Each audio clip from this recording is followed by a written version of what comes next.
which is, I think we saw two teams just overextending a little bit, looking for more loot when they shouldn't have in match number 1, and you can see how it benefited them that they were actually able to loot properly. And it was a very interesting rotation they made. I just want to touch on it briefly. They went back up and made sure they hit the ring console so they could get the info and then they could arrive late. Had they not got that ring console information, it could have been a very different game. So it was a brave rotation from them, and we'll see whether they go for something a little bit different or maybe even similar, depending on where this zone goes. But it is going to mean Ascend, they've got the points. Kashira said it himself, they want to get first overall today, and a victory in match number 2, it certainly gets them one step closer. No surprise to see the two teams who were involved in that end game as well. GG and Ascend both landing at Fragment, had really good prior to where that end zone did end up shifting. And for the zone and where we're going to be going, we'll find that out in just a few moments. And one thing that I think a few teams who are landing down on the southern side of things at the moment are hoping is that maybe they're going to get a little bit of help and a little bit of love from the Apex. Yeah, where's FaZe at? I don't see no FaZe teams here. Saf Esports, Reply Totem, Vex Gaming, Game of Thrones, FUT Esports. Yeah, where the fuck is FaZe at? Did FaZe not make it? Wasn't Nick Merck supposed to be in this? I cursed the Pro League for so many teams for so long, but that's just not true. So long, but that was also because you were writing the script, but just in a bad way. But it's fine, you've got better at it, and now we're in the southeast, as you'd mentioned.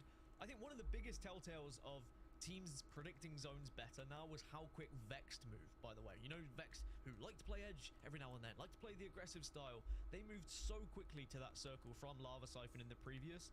And I think that a lot of teams now are recognizing how important it is to play zone and make sure you are in one of the better positions. And with how heavy this is going to pull to the southeast, all these guys that are dropping down towards launch site, Lava Siphon, Lava City, and even Big Mord, you've got to move fast here. You've got to make sure you take advantage of the buildings and the space that's going to be available to you, because otherwise teams are going to overtake you. You've got to be the quicker team. I'm very interested to watch Vex's game plan here as well. We've always discussed, you know, at the start of the split, we heard it. We're trying to see if that is actually coming to fruition. You know, when the zone presents itself, they want to play zone, they want to get there and try and hold this down. Well, this is the perfect example for them. You saw them looting Lava Siphon nice and quickly. They hit the geyser to get in and around zone, and they're trying to play for that end game. They're trying to get into a great position. We'll have to see how effective it is. And in the last game, like you mentioned, they did make that quick rotate and they were very effective at it. So the development of the game plan for Vex Gaming seems to be continuing, as does this contest here on the northern side of the map. And is Keller Gaming, unfortunately, who have Yuso on his back. Yeah, Keller Gaming, who were hiding away in just one of the little RV vans a little bit earlier on in match number 2, and they were taken down, and this time it's going to be a very early fight. You've got to just try and escape and group up. It's 2R1C again who are just going to be hunting them down, and it's not a team you really want to be going up against here. Yeah, 2R1C doing a lot of damage at the moment. They're breaking some shields. There's certainly going to be some breaking some hearts of the fans of their opponents at the moment. As Missy goes down, Hiaka picks up yet another, and I think there's one player left alive who is just scarpering away and thinking, you know what, maybe this contest wasn't the best idea in the world, but maybe he's decided he wants to come and have another look. VJX is going to get the shield swap, which is going to keep him alive, even though he's down to around 25 HP. 2R1C on the hunt at the moment to try and find this final KP.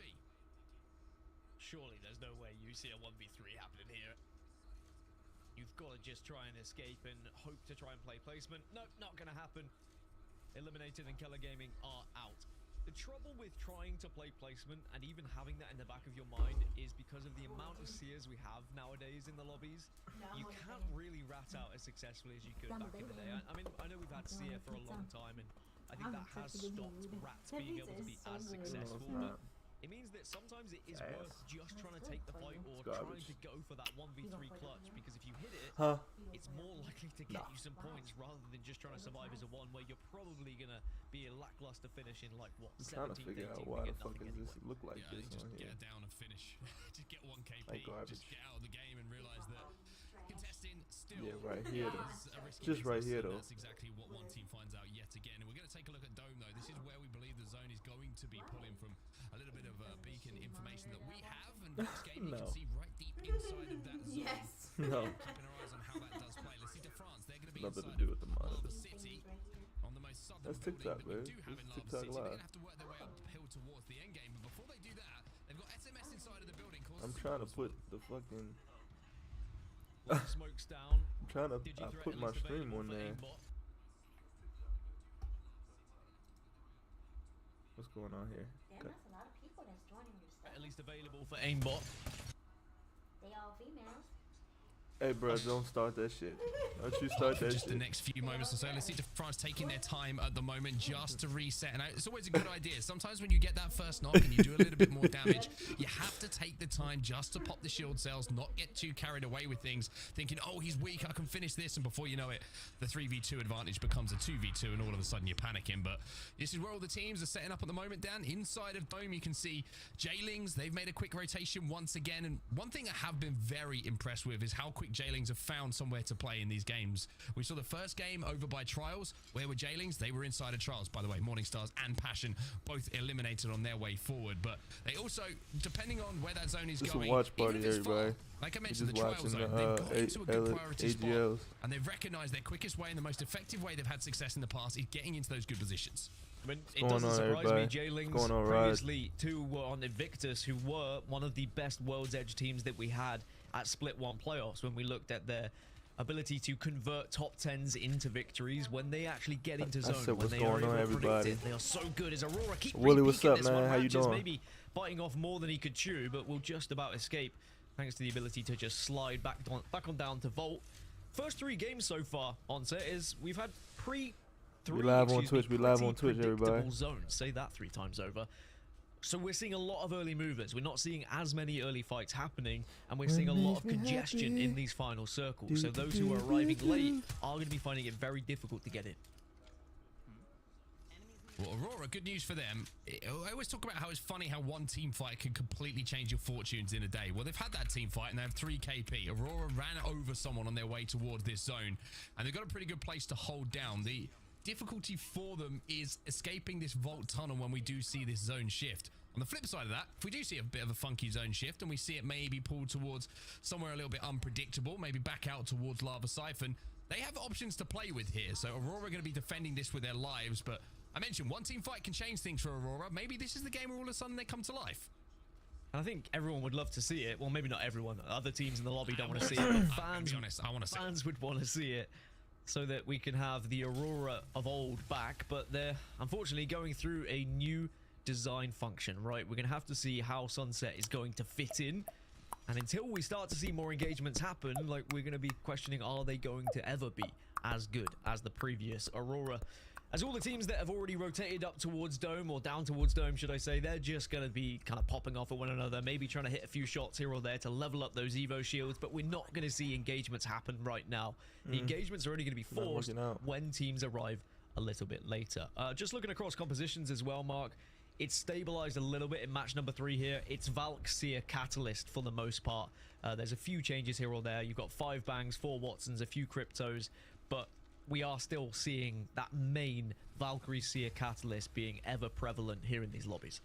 One thing to note here for Vex Gaming as well is keeping an eye on the weaponry and seeing if they're going to have a good enough armory, so to speak, in order to level up those Evo shields. You saw the Scout from Atafe, you saw the Charge Rifle as well. It's going to be perfect for them to do so. So one of the questions always when you're looking at a zone team is, are they going to be able to deal out the damage to be effective when their end zone does start to close, and some of those teams have forced their way in, taken fights and leveled up those Evos are going to be at least equal, or at least in a position where you can do damage. What's going on, everybody? And it looks like if Vex can find some angles, which is difficult to do inside a Dome just due to the fact that it's quite a flat POV, there's not a lot of elevation to play with, then they should be able to at least level up all of these Evo shields to purple. As we see our map overhead though, you see everyone making their way towards Dome, through launch site, a little bit of a fight going down on the just the southern side of launch site as well. On some of those platforms, Ascend kind of waiting in the wings, waiting for their moment. Aurora, we already noticed they were holding down that vault choke, and just to the north of them, holding outside between the Dome and that vault choke, is going to be GG, and that position is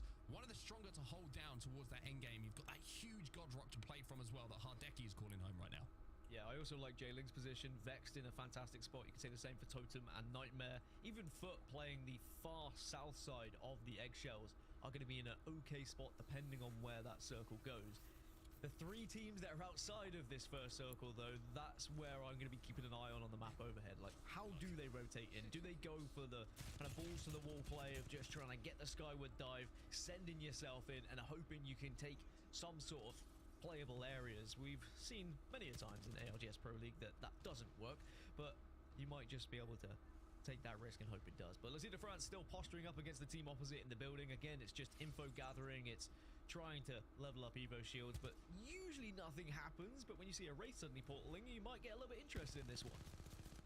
Few shots coming in from the car here from Yulu. It's not going to do the damage to really extend the invitation to push off the back of it, but I kind of love this. He's taking the height, he's making sure they control as much of this building as they can. Got to be careful, of course, not to get shot in the back from the teams which are above you, but I'm pretty sure this is a solo player, and even though the damage was done, let's see, the France have got to be extremely careful here and make sure that the Wraith doesn't cause too many problems. It's not just a solo though, but Aimbot doesn't care. Aimbot by name, Aimbot by nature as 2R1C crazy. eliminated. It was a very, very tough rotation for them right from That was crazy. That was sick. but drop they do, and they will drop out of this lobby as we have 16 squads now remaining. Wow, Lil Max just about surviving. M47, excuse me, just about surviving. V2 are the team that are trying to advance on this one. No ultimate afterwards, so you've got to take advantage of it right now as Nubicide will hit the shots. And that Mozambique can do a little bit of damage, even if it's from distance, it would seem. It does indeed. You get them hammer points back, and you certainly do be shredding, especially from a bit of distance. We know that from some arenas games that we casted in the past. That certainly, maybe it's got a bit more range than you think it does sometimes. Here goes K Swinney though. He's trying to just lay down a little bit of damage for his teammates to take advantage of. And E6 momentum certainly on their side. They pick up the kills that they need onto V2. We have 15 squads remaining.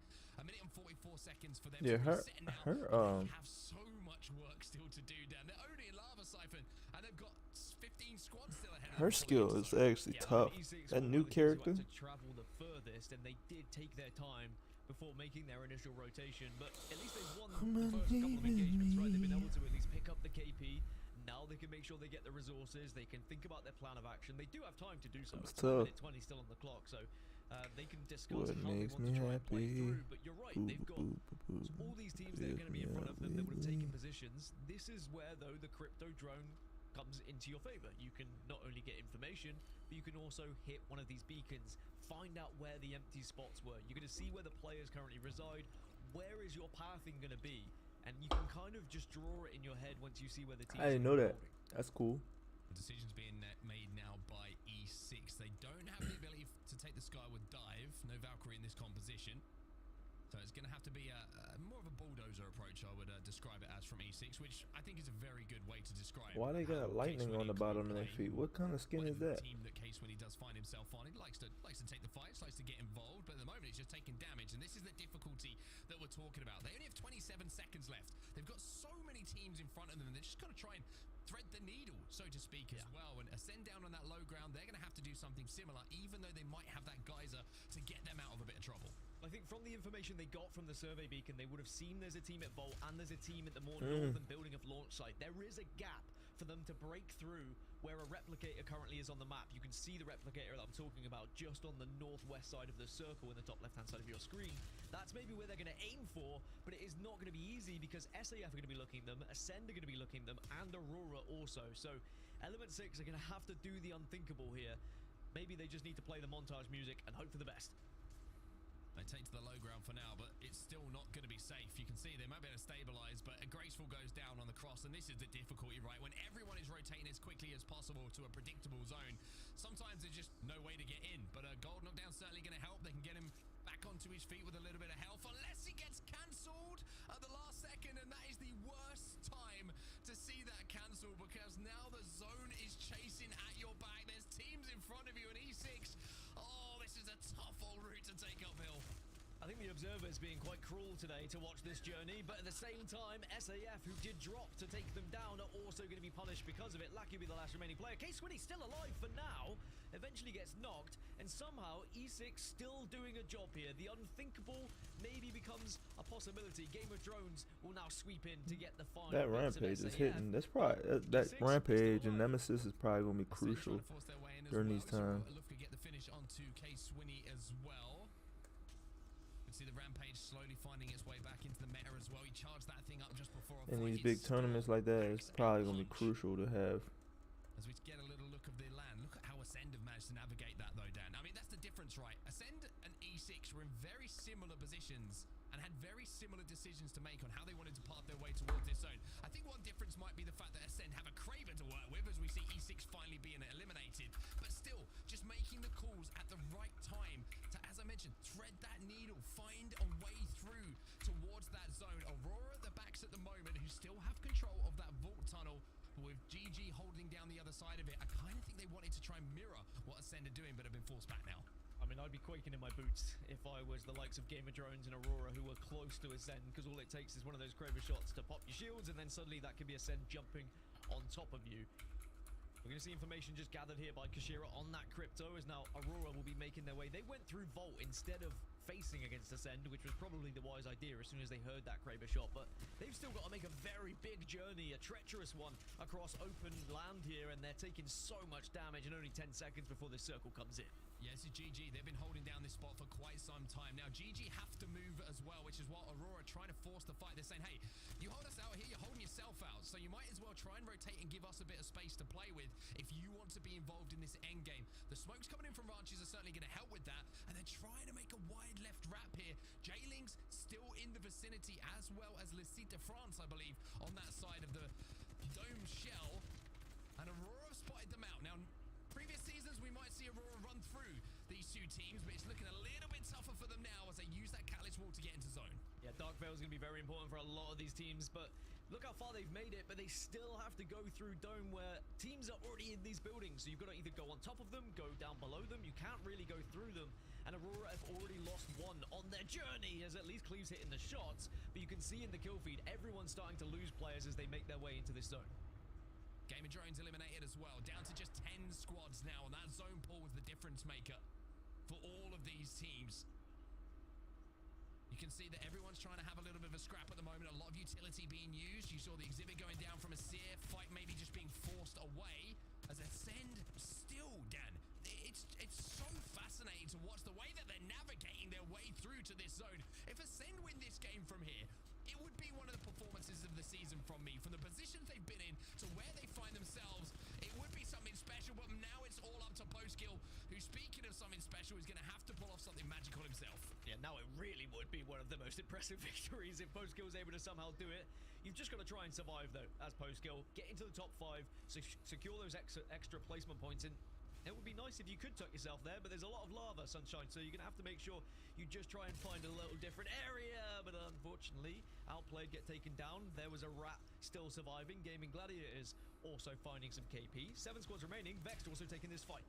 Aurora eliminated as well, by the way, while all of that was going down. So another quiet game, 3 quiet games for Aurora as we head towards Stormpoint after this conclusion of World's Edge. But Vex Gaming, they've been here for quite some time. They will be safe inside of this next zone as well. They've got a couple of KP and they're in the top 7 here, Dan. And I think they're proving the point here. These boys know how to play zone. They just got to execute. Now they're in that top 7. There's space to play with, but can they make the right calls at the right moment in this endgame? Look where Robin's squad is as well. The southern side of the shell, where I spoke about earlier, they've been able to hold that down for quite some time and just be able to survive.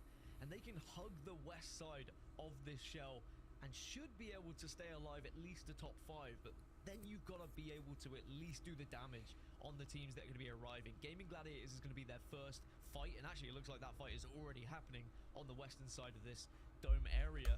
But all the teams that are in the dome, at least they can kind of hold residence in these buildings that are going to stay within this next zone for now. Well, Tyler's taking a little bit of an off angle here for Vex, seeing if maybe they can pull off a few angles to get some KP down. It is going to be pulling towards that rock as well.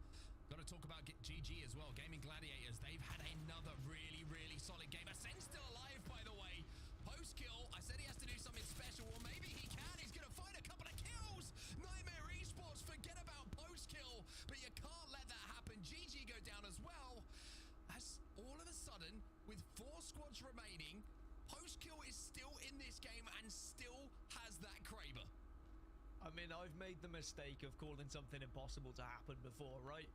It's, you know, post-kill in this position, there is no way he should even be able to get into the top 5, really.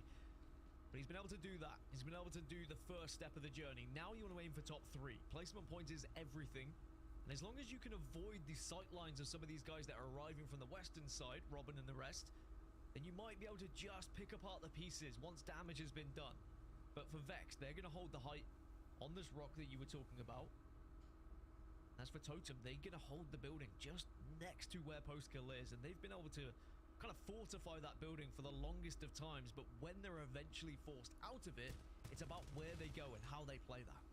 I mean, Vex certainly in position to win this game. There's no doubt about that. I think Totem have got to leave this building. There's only one way for them to leave. Postkill's going to let him do that and hope that he can pick up maybe a few placement points in KP as they leave. On the outside, you can see SMS. They're going to have to be exposed in a few moments' time. But how are the ultimates looking? What's the utility looking like? Are there some grenades to be thrown onto Vex, who are going to have to expose themselves for just a few moments here as they have to take that high ground as the zone starts to close behind them? Really anxious moments for Vex. They will expose themselves to SMS and Totem inside of that building. Now they make their move. It's identical compositions for all of the 3 teams, except, of course, for Postkill, who is on that Watson. It's going to be the Seer, Cat, Valkyrie. So we're going to see all the Catalysts come into play. All the Dark Veil is going to be important.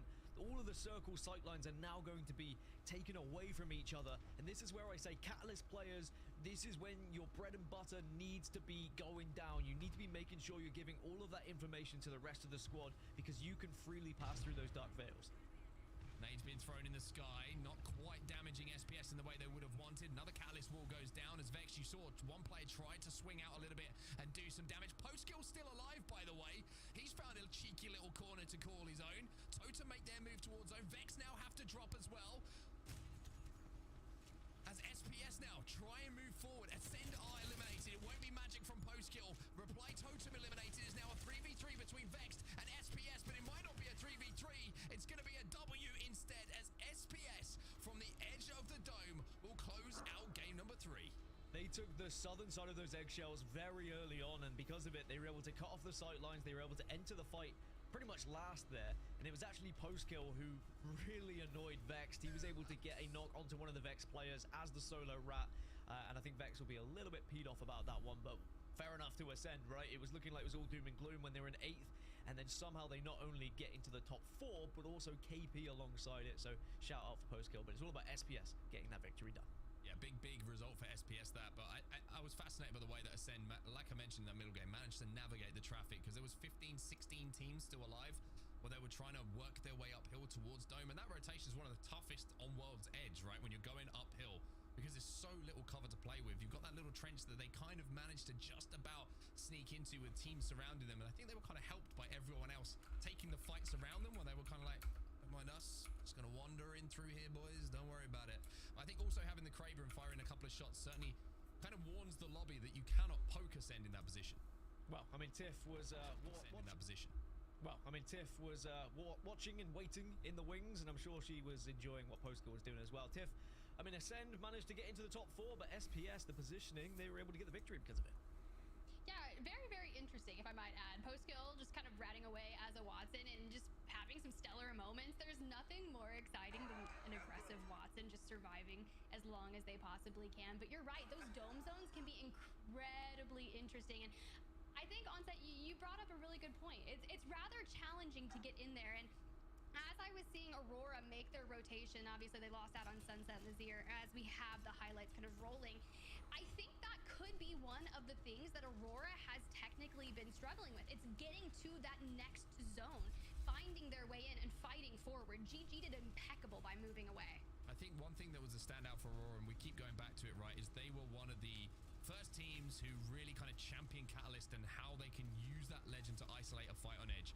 Now that there's multiple Catalysts in the area, it becomes more difficult, because they see the Dark Veil go down and Exhibit can follow from your opposing team. You can see another team block you off on your rotation with a Dark Veil of their own, and all of a sudden finding a 3v3 on edge of zone becomes much more difficult to do.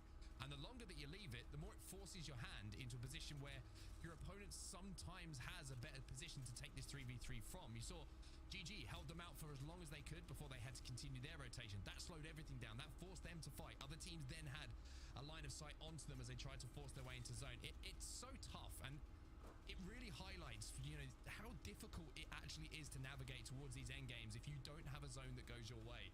with the talent that we have in these lobbies. But I've got to say, the Dark Veils in that endgame were very interesting to actually kind of look at, because before Catalyst became meta and everyone was using that Dark Veil to get out of buildings, I mean, there's no way that they can shroud themselves for long enough to leave that building.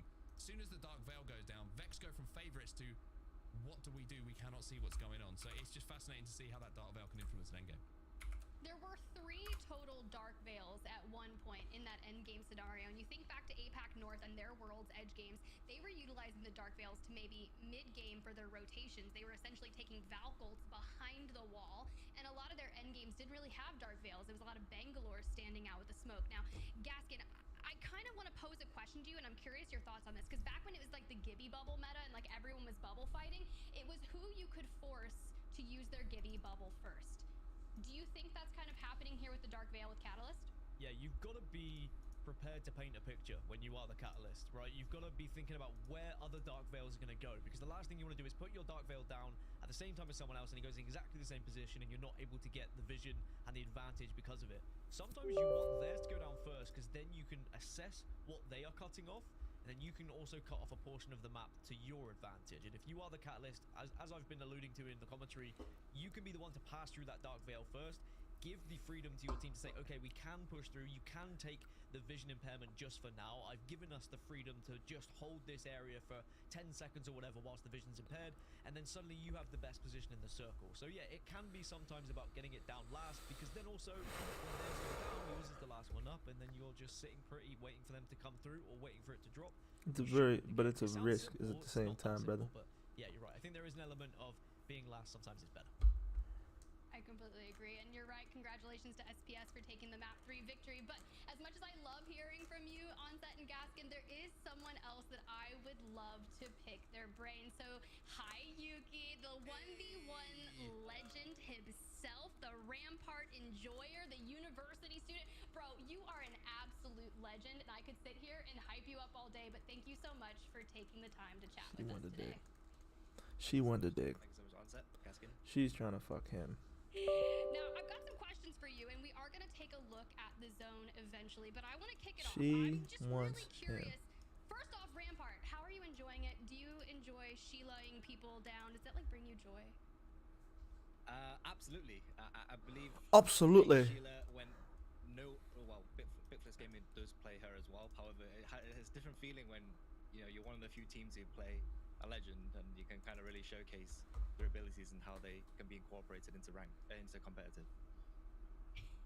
Definitely into competitive as well. And thank you so much for noting the ranked portion. I will say that I've seen a lot more Ramparts in my ranked lobbies, and I'm always like, dang it, Yuki, but it's all your fault. No, but for real, I'm curious to hear your thoughts on what would be the teams that you are most impressed with thus far in Split 2? I would probably say, and obviously probably Fire Beavers and Ascend. I believe we expected them to do quite well, and they've definitely proved that they can do well, and they have shown consistency. Ascend, we kind of, well, like today, we kind of always see them somewhere in the end. If it's not all 3, it's always one of them. You know, post-kill lurking around, end zone at the very end there in Dome. They're just always around, you know, Ascend. So props to Ascend and Fire Beavers for doing really well. And Vexed, seen a lot more of Vexed as well. Vexed is a little bit strange to me. Not particularly a big fan of them. However, in the most unbiased opinion, they are doing very well. And however, they're very. I like to think of them as inconsistent, but unintentionally, like really good. I'm not too sure. I don't know. They're like good and bad at the same time, but they're doing really well as well. Admittedly. I need to jump in now, Tiff, because Yuki's a really nice guy normally, but he's just given us something there. He said that he doesn't like. Let's get him in. A bit more about it. Like, let's talk about this. Why is your opinion like that on Vexed? Is it because you thought they were playing a style that fitted EMEA in Split 1, and then they kind of got a little bit exposed at LAN, and you maybe saw that, or what? Tell us a little bit more about that opinion. Yeah, so I believe Vexed in general are a very good team, definitely, and they have gotten results in Split 1 to prove it. However, I think their inconsistency makes them unpredictable, and that's like going back to what I was saying, is unintentionally unpredictable. So good teams can't really predict how they play. They sometimes just pop off, and and they sometimes just like die early. It's very rare to see them do average games. That's why they're more of like a loose cannon for me anyway, because it's very hard to predict how they play and what they do. I mean, we've definitely seen it across the board. I mean, I think we said similar things at LAN, that Vex weren't able to find the success they did in the season, but we can't argue with results right now. But we also can't argue with your results. I mean, you guys have been performing excellently in the games and the rounds that you've been playing in. What's the general feelings about meta? We always talk about, you know, we've got this new Cat, Seer, Valk meta. You guys obviously playing Rampart, doing something a little bit different. Do you think that it is beneficial to you guys with how the meta has gone? Has there been any struggles in terms of practice to make sure you get used to it? I'd say it took us a very short time to get used to Ramparts. There was a very quick learning curve that I had to overcome. Rampart certainly counters Catalyst, and Catalyst certainly counters Catalyst as well. However, being Alliance, we like to, you know, do funky things, and I think Rampart's working really well right now. However, it might not be what we're going to continue to run. So stay tuned for that. Okay. I tell you what, he's given us the spiciest interview we've ever had it, and you're doing it in a way that keeps us watching as well. This is genius. I like this. This is good. Look, my man over here is so mysterious, playing Rampart, but like that's not what we'll stay on. But I'd be curious, you know. Thank you for all of that, but I want to have you kind of walk us through that final zone. You had already alluded to post-kill kind of dancing around on the Wattson there in Dome, but hearing it from your perspective and someone who's completely well-established and an absolute legend, it's always nice to hear. Yeah, so this end zone's very interesting. We've seen 3 different end zones now on opposite sides of the maps. I believe Vex have the best position here because the house has to move last second. However, Vex was griefed by post-kill. I believe post-kill knocks one of Vex, which kind of messed things up for them. But Vex played it completely perfect. They had 2 guys on high ground looking over unlucky close, and yeah, it was just unfortunate post-kill managed to grief on them. Otherwise, I believe Vex should have taken that win. SPS did a great job coming in last second, as you should, and they completely played it perfect. SPS played it perfect in the given the position that they were in. Ooh, interesting. And I'd be curious to hear, where would you, on Alliance, have positioned yourself in an endgame circle like that? Which one would you have gone for? So we would have been in SPS's position, I believe. Probably somewhere on the outside of the egg, of the dome. It'd be very unlikely for us to get a building because we're going to be rotating. We like to play edge, and we like to come in on the edges. So I think we would have been in a similar position as SPS, and it might have been a similar result as well if post-kill briefed the other teams for us as well. Everyone needs a post-kill in their life in the final circle. That's what I've learned. Unless you're Vexed. That's pretty much it. Very true. And granted, I guess I have to go find a post-kill for my life just so I can get through ranked. I have to diverge through all of the ramparts thanks to Yuki, but honestly, it's been an absolute pleasure having you here on the show and speaking with you. You are just, I'm a fan. Look, I'm not gonna lie, I'm a fan. You're impressive. If I'm not mistaken, you're almost done with university. Is that the case? You're also a full-time university student? Yes, almost done. End for you? Almost done. And in 2 months. In 2 months, I would be graduated. Yeah. We think about how terrifying that's going to be, by the way. Yuki's like just one of the best players in the world right now, while he's like full-time education, doing a degree. Like when he's got more time. It's unfair, Yuki. I'm going to be honest with you. I can't wait. I'm very excited.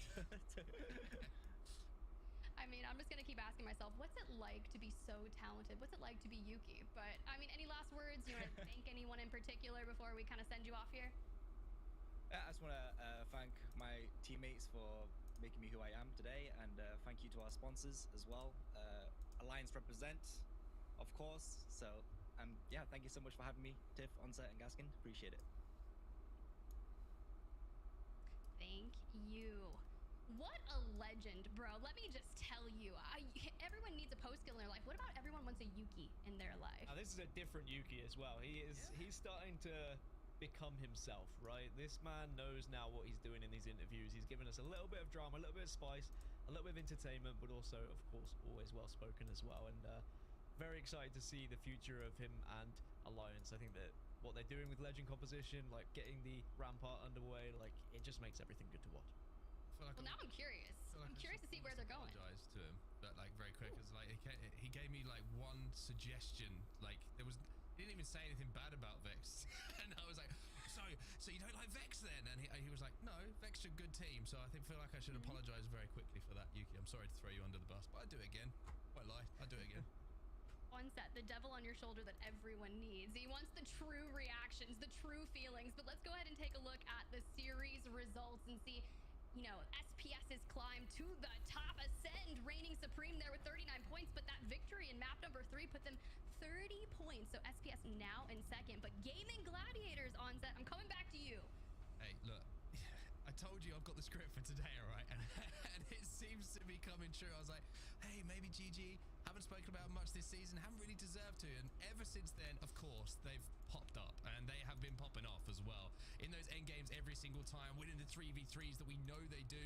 And it just looks like the GG of old. I don't know what's changed. Maybe it's just, I can't put my finger on it right now, because we always expect this team to be there or thereabouts. And they just haven't been, you know, they've been off the boil for quite some time now, but maybe this is the week. Maybe this is where they turn things around. Third place right now, and I tell you what, a win in this week, this match day, you know, it'd be dangerous for the rest of the teams who are competing towards the latter ends of this split.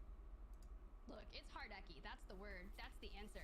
It's Hardeki. Man is going absolutely off. I cannot believe it. But hey, maybe you at home in chat, you're inspired by what you're seeing on the screen. Have your hands at the Challenger Circuit. It just underway. I watched the finals will be tomorrow for this past weekends, and I've been watching a lot of the action. But if you want to get into it, make sure that you look for that next day, April 22nd, Challenger Circuit number 2. Registration closes April 19th. So get a team, get in there, and at least try your hand. Now, granted, there's a couple rounds before you can make it to the semifinals, the quarterfinals, and then the finals. I'm trying to figure out this fucking studio shit. You can really shit. learn a lot by placing yourself in the competitive nature. Heck, I've even thought about potentially getting a squad together, maybe find my own version of a post kill and just kind of grind out Challenger Circuit if I'm not here on the broadcast. But make sure you check it out. Visit battlefy.com/ALGS for more information, guys. I mean, Onset, would you squad up with me? We'd have to run some games, Tiff. We'd have to run some games. I'm a tough man to impress these days. If you are one of these players, that's just like, yeah, he is. I'm vicious. That's all I can say. We must. The death ball is an inherent part of the way that I play this game. And if you're not with it, then I'm sure you would be though. I'm sure you'd be part of the death ball, and we'd fight. Do you know what? We'd win Pro League. Forget about it. It's the right one on the broadcast. We'd ruin it for everyone else. I'm not feeling very confident with what you said there. Like, I feel like I'm gonna have to survive the tryouts. Gaskin's over there shaking his head. He's like, nah, Tiffy, you're not gonna survive. I've been through the tryouts, I passed, and then I'm a second too late on a push, and then suddenly I've got Mark down my ear telling me I'm doing something wrong. But you know, we love him for it because we still get the dubs, and he still makes the zone calls to perfection. That's all it is. Yeah. Look, it's never my fault when we die. It's so tough. All right, Gaskin, I'm gonna have to send you away. Enjoy your break. I'm taking Onset. I'm gonna work on my trial here. Based off the next match, map number 4, as we start off on Storm Point, will determine if Onset will play video games with me or not. Let me just tell you that much. Well, I'm gonna play video games with you, Tiff. Don't worry. It's 100% gonna happen. We'll get some games. I tell you what, we'll get some games in tomorrow. Let's do that. Let's do that. Or even between. Oh no, we can't do it between broadcasts. We haven't got the time. But we will definitely get some games in this week. But I think we should turn the attention away from our, I would say, above average ranked performances into map number 4 and the fact that we are switching over to Storm Point, because Storm Point, it's the wonderful thing about how the ALGS is structured now is just as we start to see some patterns emerge, and then we have the change of maps and everything changes. Some teams who have had a lot of success on World's Edge and got those points on the board have struggled so far when we see that map flip. I'm really interested to see if GG can continue their momentum though, because I've mentioned how they are a team who can catch fire. If they can do that here on Storm Point, which they've been a little bit slow on so far this season, then it could be a very, very dangerous sign for the lobby. Ooh, you're not lying. E6 kind of center of zone there and drop it in Cascade. But this is that moment that we were talking about with Ascend and Bitfix Gaming. Turn your attention over to Barometer. Now, granted, will Bitfix Gaming essentially pursue Ascend in that POI, or will they split it rather half and half? Bitfix Gaming, they have the survey beacon information, so that could be beneficial to them, but it almost seems as if Kashera and co are just making their way north. They're like, nah, we don't want to waste our time with this. We have a match day to win. I think Ascend is so good, and Kashera studies zone so much as well. He's probably got a pretty good indication of where this is going to be going. It wouldn't surprise me to see Ascend heading over towards Cascade Falls pretty early here, or maybe even a little bit more north towards the wall, even though it doesn't look it's going to pull maybe quite that far up, but that wouldn't surprise me. At Bitfix Gaming, they're going to obviously have the beacon information, and they're going to be able to get that confirmed. And if Ascend are smart about this as well, they can just kind of let Bitfix do their thing, slowly edge their way up the map and just track where they go, or maybe hit a map room or on their way up towards Cascade Falls. So it's a couple of decisions for Ascend to make, but again, first zone for them usually is enough information to get a pretty good idea on where that zone's going to be going. I think what's really telling here is E6 landing in Cascade had the ring console information, and they've already went up a little bit further north. Now, you were talking about there, like, I'm not sure how far north this zone will pull, but the fact that teams are already making their way, J-Ling's kind of coming up just from the left of Cascade, bring it all the way around. So as the teams begin their rotations, getting those IMC armories in, we typically see a large amount of contention here. And Kella Gaming, right, they had that 50-50 contest and Climatizer on World's Edge, want to actually get to play the game today. So now they're just going to spawn on top of this IMC armory.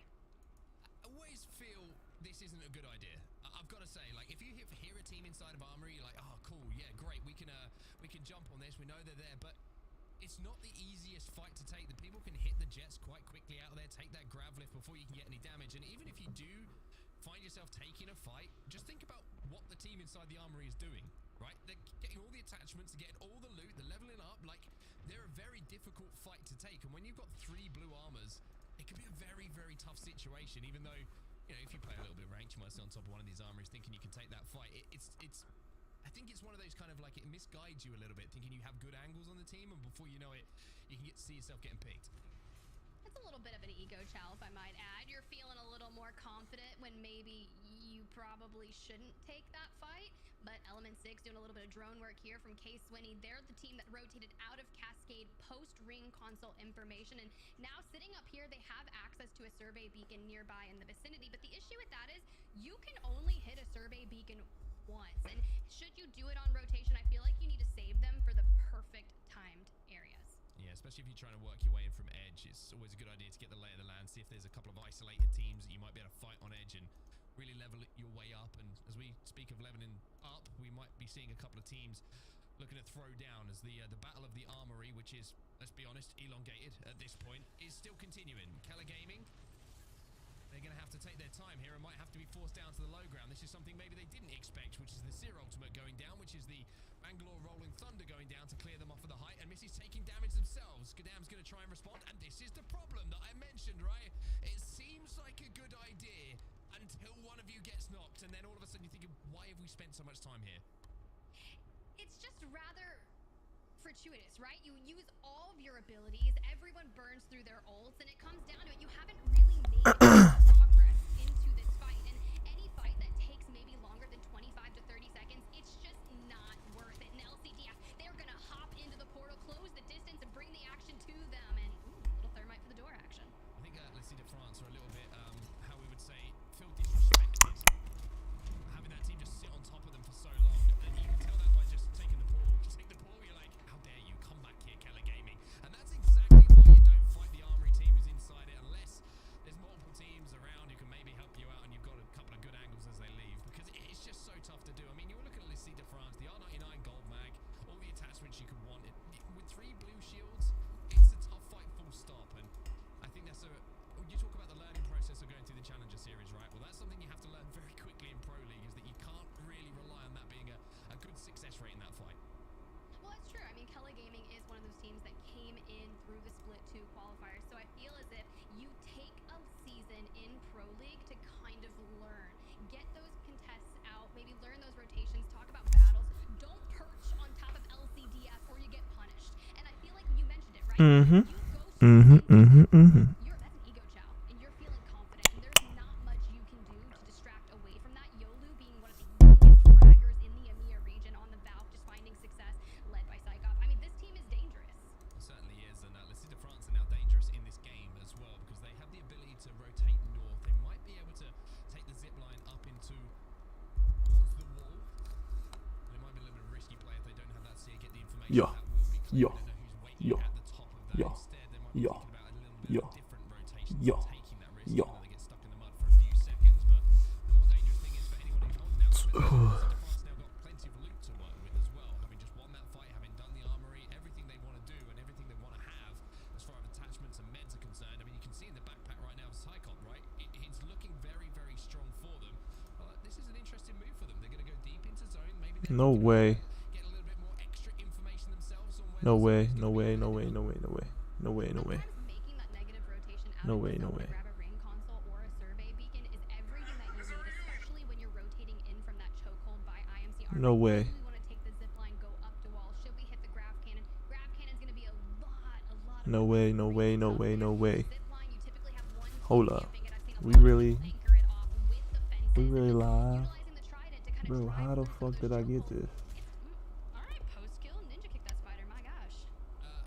Fun fact, as we see Ascend doing the spiders and picking up a little bit extra loot, I had a nightmare the other day where I was trying to hold down an endgame building in Apex. Yes, I am that sad. And a Wow, spider got it through the door worked. and jumped at my face, and it was terrifying. I woke up in the How morning, did I get flames this? everywhere. It was a weird dream, but it shows how much I think about Apex. Passion on top of this building, trying to hold out the team rotating through this choke at the moment. We'll take our attentions away from what happens in my bedroom back to what's happening in the game. Ayo. Not gonna lie, all the brutality against spiders is really offending me. Just kidding. I actually don't like spiders either. I just like Spider-Man and Spider-Gwen. Not Wow. Hey, everybody. I just want y'all to know Dream, I'm not a fan of spiders anymore. Don't mind, it didn't I fixed it. I figured it out to make the quality better. putting out teams. Amaz is only 221 damage away with Everybody, please bless me. double ours as well. And should be able to do a This decent is amount of great. damage as this team tries to cross three, maybe not the decent This is ones great. that This is freaking great, really. much. You've gotta make sure you Genuinely. win so you can do that damage.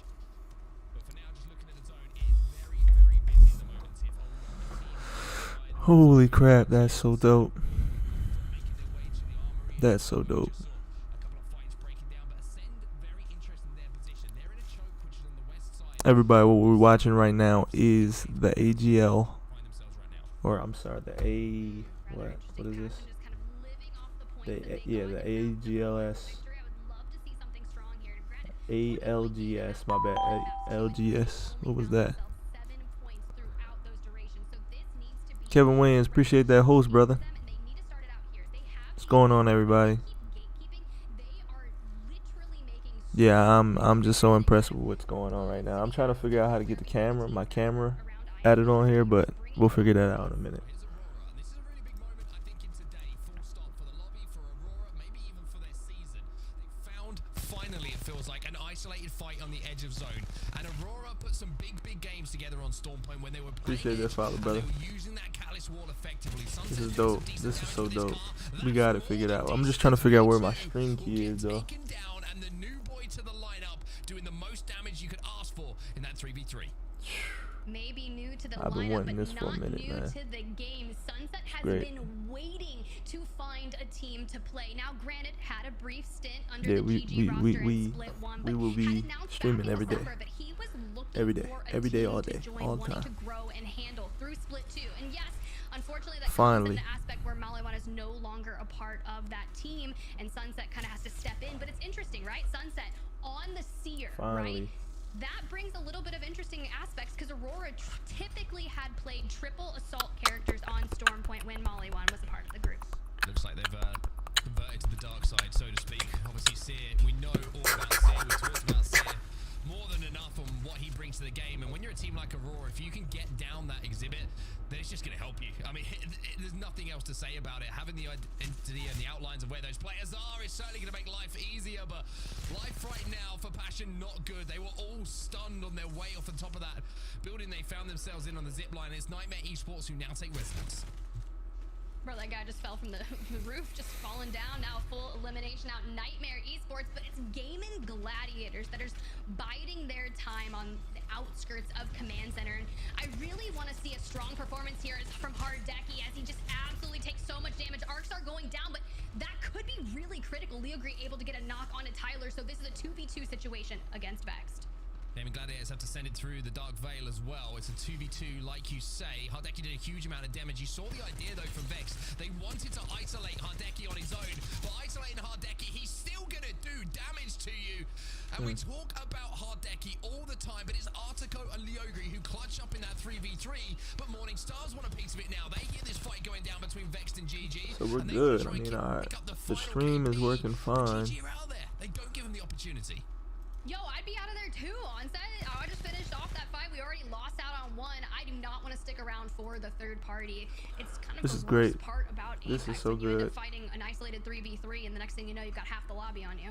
Yeah, you just, you're like, this fight's gone on for 5 seconds longer than I wanted it to, and now I have to start worrying about all of the apes in the lobby just appearing out of nowhere. It's the best time. They weren't able to get into the position to third party in the way that I wonder, kind of alluded to. wait, the question is, did GG can I get the banner change of the Hardek? mic Can they on get here back into the game? At the moment, they're rotating hold on, out. let me They're see. trying to No, get out of command I'll center. leave it that way They're it trying to is. find a way to escape, I'll leave but it the they're way not it gonna be able is. to, as Steven cuts down Artico on the cross. Just one left now for GG.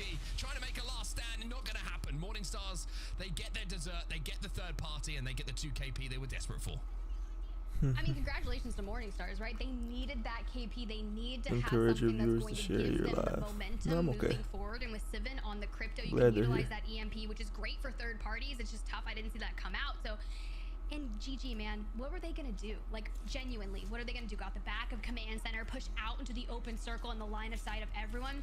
They would have ended So up I having actually to have play a their life, and it a would have choice. been a rather challenging recovery. I wonder if, Certainly tough situation for what if there's GG, something I could and, do? even though